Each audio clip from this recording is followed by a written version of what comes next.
The latest drop in the inflation figure may only be 0.99%, but it's a big deal because it marks the 14th consecutive month since January 2017.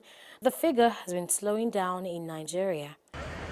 It is also the lowest inflation rate in 2 years and is below the benchmark monetary policy rate of 14%.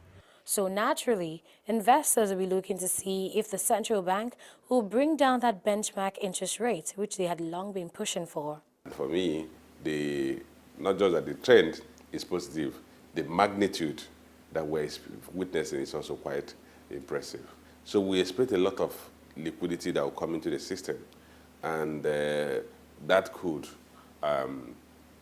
reverse the current southward movement in inflation rate.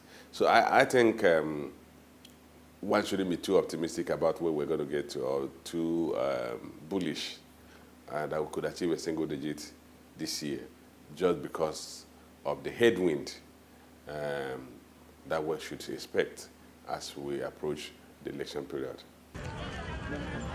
A fall in inflation rates in Nigeria comes with several benefits. For the common man, it means there will be a drop in the price of goods, especially foodstuff.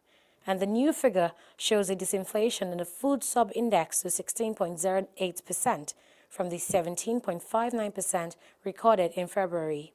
But the question is, are prices indeed coming down in the open market, and are people really feeling the impact on the street? We have to look at what are those sectors that are actually propelling the drop in inflation. One of the critical sectors is food inflation. Food inflation dropped from 17.6% to 16.08%.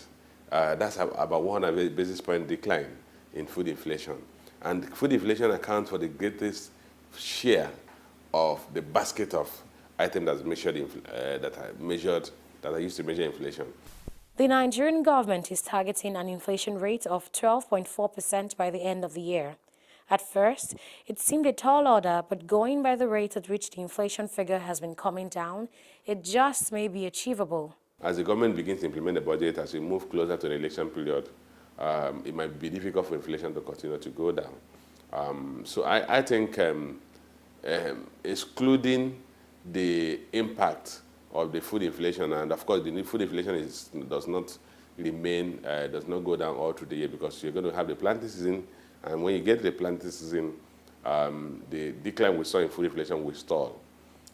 So if you ask me, I would say we should expect further decline and be prepared for some level of uptick as we approach the end of the year. So if the food inflation trend continues, we should achieve the government target of 12.4%. I think that is highly feasible now. All eyes will continue to stay glued to the inflation figure to see how long it can get before it stalls and how the country's central bank responds.